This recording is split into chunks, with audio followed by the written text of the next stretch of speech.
Hello, I'm Ed, and this is my YouTube channel. This story is episode 8 in the Murder and Mayhem series. It is a story of a wagon train that began near Harrison, Arkansas in the Ozark Mountains and terminated in southern Utah at Mountain Meadows with the massacre of 120 people by the Utah militia. Please stay tuned until the end, when we will show excerpts from our video, The History of the Electric Chair.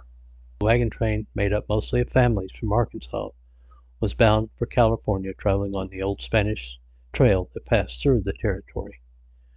Early in 1857, the Baker-Fancher party was formed from several groups, mainly from Marion, Crawford, Carroll, and Johnson counties in northwestern Arkansas. They assembled on the wagon train at Beller's Stand, south of Harrison, to emigrate to Southern California. The group was initially referred to as both the Baker train and later referred to as the Baker-Fancher train, or party. It was named after Colonel Christopher Kit Fancher, who, having already made the journey to California twice before, had become its main leader. By contemporary standards, the Baker-Fancher party was prosperous, carefully organized, and well equipped for the journey. They were joined along the way by families and individuals from other states, including Missouri.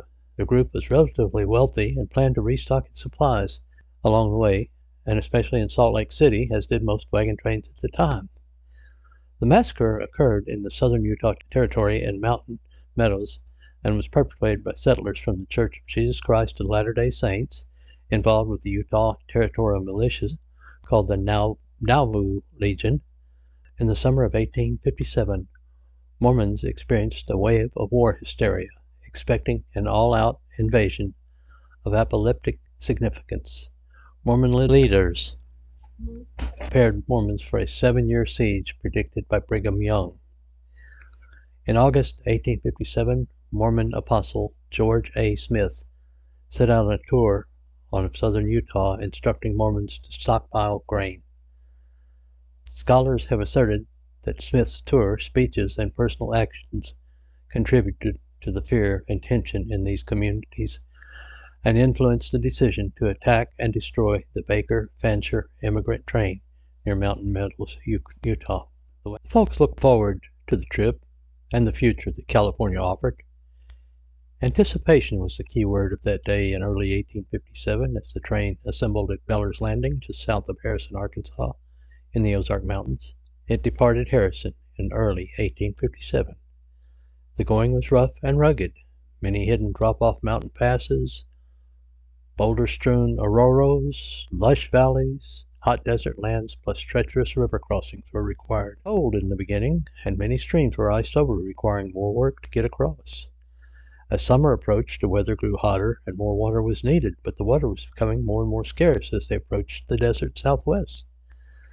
The train was well equipped and supplied, but plans were to resupply along the way, and one such supply spot was Salt Lake City, Utah. Little did the folks expect over 120 of their number would be slaughtered before this trip ended. Men, women, and children. Children under 7 were spared and adopted by the locals.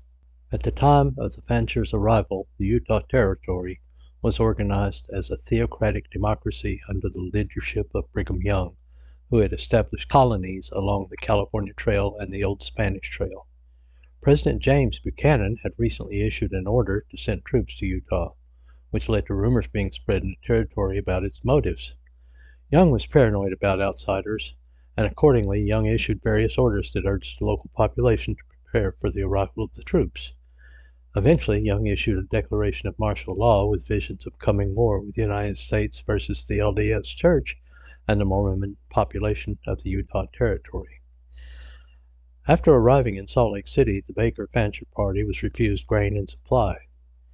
As the party was traveling west, there were rumors about the party's behavior toward Mormon settlers, and the war hysteria towards outsiders was rampant as a result of the military expedition dispatched by President Buchanan and the territorial governor Brigham Young's declaration of martial law in response. The wagon train made camp at Mountain Meadows, a well-known area of rest and respite for the Old Mormon Trail. When the immigrants were camped at the meadow, local militia leaders, including Isaac C. Haight and John D. Lee, made plans to attack the wagon train. The leaders of the militia, wanting to give the impression of a tribal hostility, persuaded Southern Paiutes to join with a larger party of militiamen disguised as Paiute Indians in an attack. During the assault, militia commander William H. Dame ordered his forces to kill the immigrants. By this time, the immigrants were running low on water and provisions, and allowed some members of the militia who approached under a white flag to enter their camp. The militia members assured the immigrants they were protected, and after foolishly handing over their weapons, the immigrants were escorted away from their defensive position. After walking a distance from the camp, the militiamen, with the help of auxiliary forces hiding nearby, attacked the immigrants. The perpetrators killed all the adults and older children in the group, in the end sparing only 17 young children under the age of 7. Historians attribute the massacre to a combination of factors, including war hysteria about a possible invasion of Mormon territory and Mormon teachings against the outsiders. This was part of the Mormon Reformation period. Scholars debate whether senior leaders in Mormonism, including Brigham Young, directly instigated the massacre, or if responsibility for it lay only with the local leaders of southern Utah. Following the massacre, the perpetrators buried some of the remains, but ultimately left most of the bodies exposed to wild animals and the climate.